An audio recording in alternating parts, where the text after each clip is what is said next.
Siri Galaxy Note 10 sudah pun mula dijual secara rasmi dan membawakan inovasi serta pembaharuan dari Siri Galaxy Note 9 sebelum ini. Dan untuk mereka yang baru membeli ataupun berminat untuk membeli, ini adalah perkara yang perlu anda ketahui mengenai Siri Galaxy Note 10.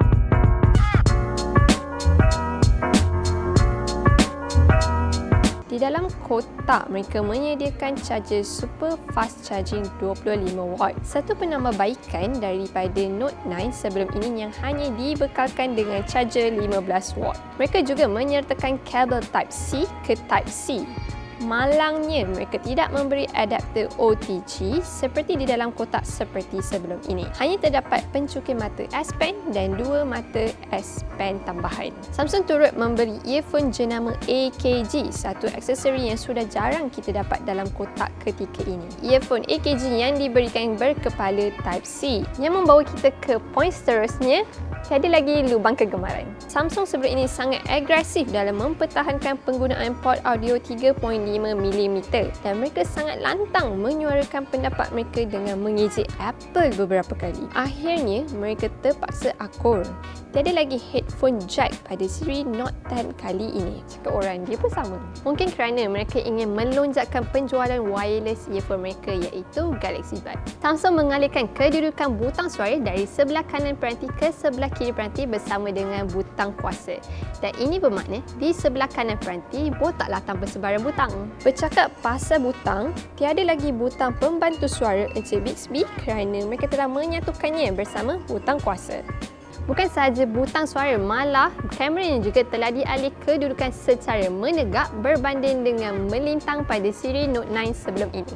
Tiada lagi pengimbas cap jari di belakang kerana mereka sudah pakai sensor di dalam skrin. Dengan paparan skrin Quad HD Plus Dynamic AMOLED yang turut menyokong ciri HDR10+, umum sedia maklum betapa dahsyatnya skrin pada peranti ini. Tetapi, cutout di bahagian tengah yang menempatkan kamera selfie 10MP mungkin menjadi deal breaker buat sesetengah orang. Pada Islah ni sangat annoying. Rasa macam nak lau je bagi hilang. Note 10 kali ini membawakan beberapa pembaharuan dari siri sebelumnya. Dan pembaharuan yang paling menonjol bagi Islah adalah sokongan pengecasan pantas 45W. Sokongan ini hadir pada model Note 10 Plus sahaja. Malah, mereka turut meningkatkan prestasi pengecasan tanpa wayar kepada 15W pada Note 10 Plus dan 12W pada Note 10. S Pen pada Note 10 kali ini juga diperbaharui apabila pihak Samsung menambah sensor gyroscope di dalam S Pen. Ini bermakna anda boleh mengawal navigasi kamera dari jarak jauh yang dipanggil Air Action. Samsung mengetengahkan binaan quad kamera. Yang pertama, Ultra Wide Angle 16MP f2.2, kemudian kamera utama 12MP bersama aperture boleh laras f1.5 dan f2.4 dengan sokongan OIS. Ketiga, telefoto 12MP f2.1 dan yang keempat bukan kamera tetapi sensor 3D TOF yang digelar Depth Vision. Antara yang menarik tentang kamera pada Note 10 kali ini adalah ciri AR Doodle. Dengan adanya 3D TOF, anda boleh melukis dalam bentuk 3D. Pada Islah, satu ciri yang sangat seronok digunakan dan tiada pada peranti lain di pasaran ketika ini. Zoom in mic. Ciri ini di mana rakaman suara dipertingkatkan mengikut zoom pada rakaman video. Ciri ini berguna untuk mengurangkan noise sekeliling terutamanya sewaktu subjek jauh dengan peranti. Rakaman suara akan menjadi lebih kuat apabila pengguna zoom lebih dekat pada subjek.